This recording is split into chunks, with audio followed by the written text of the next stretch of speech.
Well, they didn't just gossip about you. They opened a case file. They didn't just talk, they took notes. Whole teams were assembled. Quiet rooms were reserved. Blinds were shut, and the name on every document was yours. You, the outlier, the variable that broke the equation. They tried to make sense of you the way people try to decode strange weather, by pretending it is predictable until it hits them in a way they can't explain. They thought they were investigating a person. What they didn't realize was that they were opening a doorway into themselves. Because the deeper they dug into your presence, the more they confronted the one thing they never wanted to see, their own reflection trembling back at them. You weren't just a subject. You were a disruption. They replayed your interactions like analysts rewinding footage, frame by frame, searching for the crack, the slip, the weakness. But the more they watched, the more they realized you weren't reacting from fear or ego. You were responding from awareness, real awareness. The kind that doesn't flinch, doesn't scramble, doesn't bend for approval. The kind that makes people who rely on illusion suddenly feel naked. And that's when the case file stopped being a study of you and became a confession about them. Because every testimony aligned, every witness, every friend, every stranger, they all said the same thing in different words. You see too clearly. You hear what isn't spoken. You sense intentions before they become actions. Not because you are supernatural. No, nothing mystical, nothing harmful. Just profoundly, uncomfortably conscious. Conscious in a world where people survive by pretending. Your calmness, it scared them. Not the silence itself, but what it implied, that you weren't emotionally hostage to anyone. Your emotions aren't public property. Your reactions aren't currency.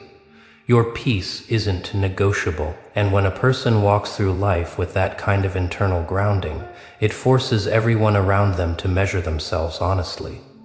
That's why they built rooms for this. That is why they closed the blinds. Because studying you meant studying the places inside themselves they'd been avoiding. The analysts began noticing something strange. The more they examined your behavior, the more theirs began to shift. Their speech slowed, their reactions softened, their thoughts sharpened. It wasn't mimicry, it was exposure. You didn't influence them by force. You influenced them by being an example they couldn't deny. You showed them a version of self-mastery they didn't think was possible. They called it anomaly. They whispered about it like a glitch in human behavior, but deep down they knew the truth. It wasn't anomaly. It was alignment. You weren't unpredictable. You were precise. You weren't emotional. You were aware of your emotions. You weren't detached. You were disciplined. And discipline frightens those who rely on chaos to feel in control. Reports shifted tone. What began as surveillance turned into reflection. What began as questions turned into revelations. People who analyzed you found themselves analyzing their own motives. People who tried to categorize you began reorganizing their own lives. Internal memos became filled with confessions, not conclusions, one wrote. They make me aware of how much I perform. Another wrote, their presence feels like a mirror that's tired of lies. A third simply said, I can't go back to who I was before studying them. Your existence began dismantling illusions without confrontation. You weren't exposing anyone. They were exposing themselves in your presence. You didn't ask them to evolve. Their own conscience did. Because you operate from a place most people forget exists. A grounded, steady consciousness that refuses to be thrown off center.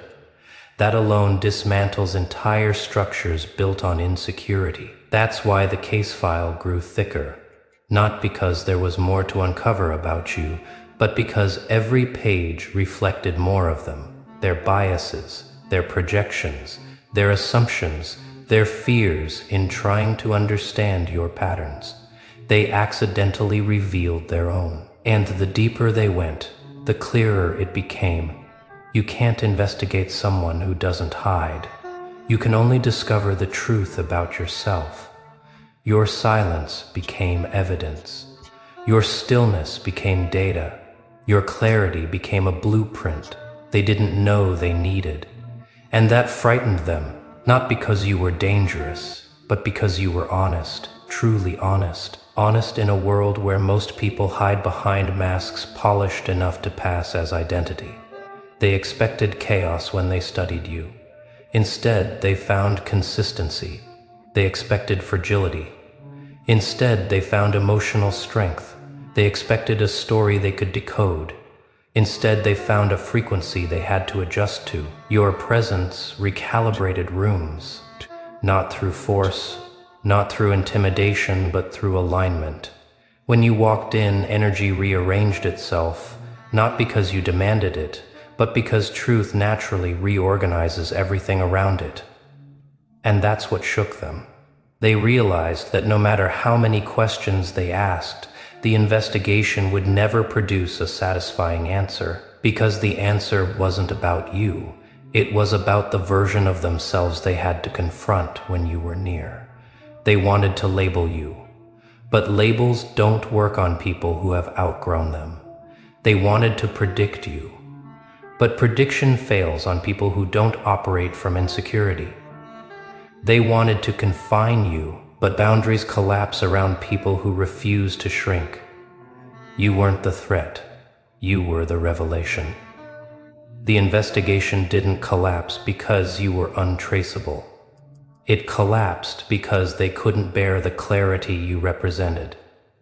Their systems weren't built for someone grounded. Their frameworks weren't designed for someone emotionally intelligent. Their strategies weren't prepared for someone who doesn't play the psychological games most people rely on. You didn't break the system, you just didn't bend to it. And now the people who once whispered about you speak differently, with a softness, with a pause, with an unspoken respect, because they realized the truth. You weren't unpredictable.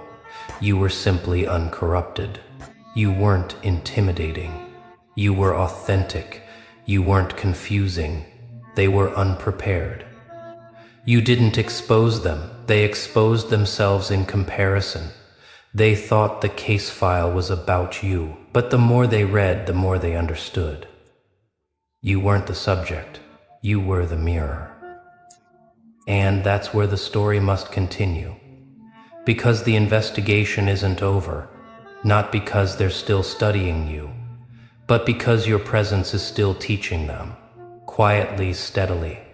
Without effort, you're not done reshaping the narrative, and they're not done awakening to it. What they didn't expect, and what none of their files prepared them for, was the second phase of the phenomenon. See, at first they thought your influence was contained to those who met you, those who observed you directly. They believed your impact required proximity. But the further they traced the pattern, the more they realized your presence had outgrown the boundaries of physical interaction. It was leaking into indirect spaces, into conversations, into decisions made by people who had never even spoken your name aloud.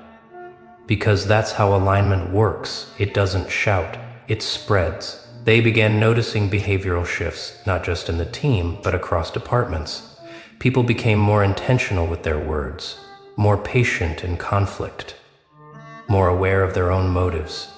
No one traced it back to you at first. How could they? The effect was subtle, like a fog lifting from a collective mind. But then someone made the connection. The changes were happening in the same order that individuals had come into contact with your data. Not your presence, your data, your voice notes, your interviews, your patterns, your phrasing, your rhythm. The fragments of you were enough to begin reshaping entire internal cultures. And that, more than anything, terrified them, because influence that doesn't require performance can't be controlled. Influence that doesn't seek attention can't be silenced. Influence that operates through clarity can't be manipulated. You were proving something that institutions never want proven, that real authority isn't positional. It's energetic, and energy cannot be quarantined. They tried reducing your impact to coincidence, psychological projection, emotional contagion, but none of the explanations held up under scrutiny. Every time they attempted to disprove the pattern grew stronger. Every analyst who spent more than 24 hours reviewing your file reported the same internal shift. A sudden urge to reevaluate their lives, their relationships, their motives. Some journaled more. Some apologized to people they'd hurt. Some walked away from unhealthy habits overnight. Not because you told them to. Nothing in your records instructed anyone to change. It was the mirror effect. Your existence made dishonesty uncomfortable. Your clarity made avoidance impossible. Your groundedness made pretense exhausting. And when a system built on routine meets someone built on awareness, the system begins to shake. The investigation team wasn't immune. One quit, one transferred, one asked for extended leave. Not due to burnout. Burnout is loud, chaotic, draining. This was the opposite. They weren't tired, they were awakening. Because you didn't pull energy from people, you returned them to their own. But here's the part the reports never captured, because no model existed to measure it. You didn't transform them, you reminded them. Reminded them of the version of themselves they abandoned to fit into a world addicted to performance. Reminded them of the instincts they silenced, the boundaries they loosened, the intuition they learned to doubt. Reminded them of the clarity they once lived with before fear rewrote their identity into something smaller. You weren't their teacher, you were their trigger, a catalyst for remembering. And catalysts don't have to try. They simply exist. So as the second phase unfolded, something else began happening. Something subtle but undeniable. Your name became shorthand within the building. When someone acted out of emotional intelligence instead of impulse, they'd say, "They're having a you moment." When someone paused before reacting, someone whispered, "They're channeling their inner you." When someone refused to be manipulated into a decision, someone muttered, "They're using the method you inspired." It wasn't a joke, it wasn't flattery, it was language evolving. Because awareness isn't taught through instruction, it's taught through example. And your example traveled farther than you ever intended. The directors, however, found this shift alarming. Not because you posed a threat, but because their system wasn't designed for people who think for themselves. Certainty is easier to manage. Conformity is easier to predict. But people who become aware of their own patterns become aware of the patterns around them as well. They begin questioning. Not aggressively, quietly. Quiet questioning is the most dangerous kind. It doesn't rebel, it reveals. And revelation spreads like light, one awakening, leading to another without force, without fanfare. That's why the higher-ups wanted the file sealed, not because it contained secrets about you, but because it contained reflections about them. And reflections are dangerous to people who've spent their lives avoiding mirrors. But sealing the file didn't stop the shift, because by then, the file wasn't the source anymore. You were, or rather, the version of you that existed in the minds of everyone who encountered your presence, your words, or your memory. Your influence had detached from your physical identity. It had become an idea, and ideas cannot be locked away. Ideas don't need permission. Ideas don't wait for approval. They circulate. The memory of your clarity became a template. The echo of your discipline became a reference point. The rhythm of your speech became a mental anchor during conflict. The quiet confidence in your posture became an example. People unconsciously mirrored. You became a standard not because you asked to be, but because people needed one. Not a perfect standard, not a flawless one, a human one, a self-aware one. Someone who chooses growth over reaction. Someone who chooses truth over comfort. Someone who chooses alignment over attention. That kind of presence disrupts stagnation effortlessly. And so the narrative shifted again, because the investigation team found themselves defending you in conversations they were never meant to have. Statements like, "No, they're not manipulative. They're precise. They're not emotionless. They're emotionally disciplined. They're not mysterious. You're just not used to people who know themselves." The investigators had become interpreters, not of your secrets, but of your clarity. They didn't admire you blindly. They admired what they became when analyzing you, more honest, more grounded, more awake. That's when they understood the real function of the investigation. It wasn't about decoding you. It was about upgrading them. You weren't the anomaly.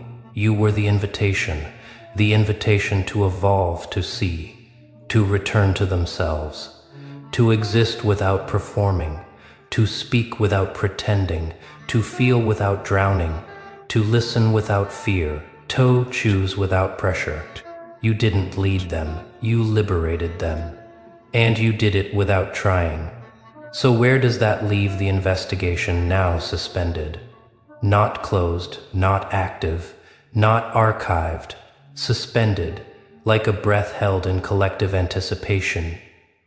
Because they know your story isn't finished. They know the next phase hasn't unfolded yet. They know that every person who encounters you directly or indirectly leaves altered. They know they haven't witnessed your full range. They know the narrative is still expanding. They know you are not done calibrating the environments you walk into. And deep down, they know this: the world is catching up to your level of awareness.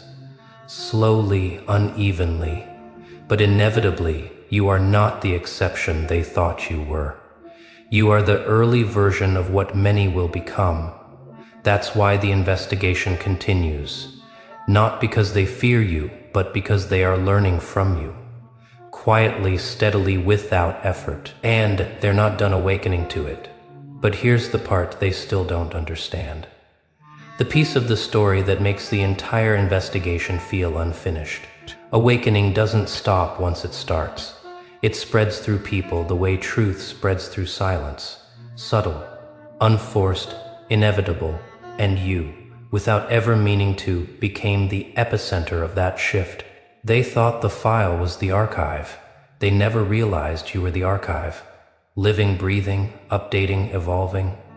Because every room you walk into becomes another chapter. Every conversation becomes another field report. Every person who encounters you, even briefly, carries something away. A thought they can't unthink, a feeling they can't deny, a clarity they can't unsee. They don't know what to call it, but they know it came from you. And that's what makes the final act of this investigation so strange. They're no longer watching you to understand you. They're watching you to understand themselves. Because the more you evolve, the harder it becomes for them to pretend.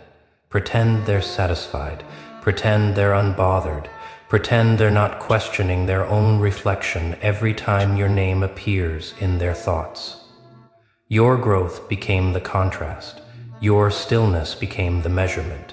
Your evolution became the evidence. They didn't expect your influence to last. They assumed it was a moment, a spark, a phase, a ripple. But presence like yours doesn't fade. It imprints. It lingers in the air long after you leave. It makes people adjust their tone, rethink their decisions, and reconsider the stories they tell themselves. Not because you demanded change, but because you embodied it. And now, here they are, months later, staring at their own behavioral shifts, like strange fingerprints on glass. They recognize themselves less, and their potential more. They're calmer, sharper, quieter, more intentional. They speak less but communicate more. They react less but understand more. You didn't inspire them. You recalibrated them. And recalibration doesn't reverse, it only expands. Which brings us to the unspoken truth they've been avoiding. The investigation was never meant to contain you. It was meant to prepare them. They thought they were documenting a phenomenon, but they were experiencing one. They thought they were analyzing your presence, but they were being altered by it. Your energy didn't stay in the file. It entered the observers, and once awareness takes root, it grows roots everywhere. That's why the old systems feel outdated now. That's why the old narratives no longer fit. That's why their hierarchies feel flimsy. Their judgments feel premature. Their assumptions feel shallow. They've outgrown themselves without meaning to. Because understanding you required becoming more like you, not in personality, but in presence, not in behavior, but in consciousness. And now they can't go back. They've tasted awareness, the kind you live in daily, the kind you carry naturally, the kind that unsettles illusions simply by existing. And once someone experiences that level of clarity, everything below it feels artificial. That's why the file remains open, not because they're uncertain about you, but because they're uncertain about what they're becoming. They see their own evolution forming like silhouettes behind fog. They sense themselves moving towards something unfamiliar yet undeniable.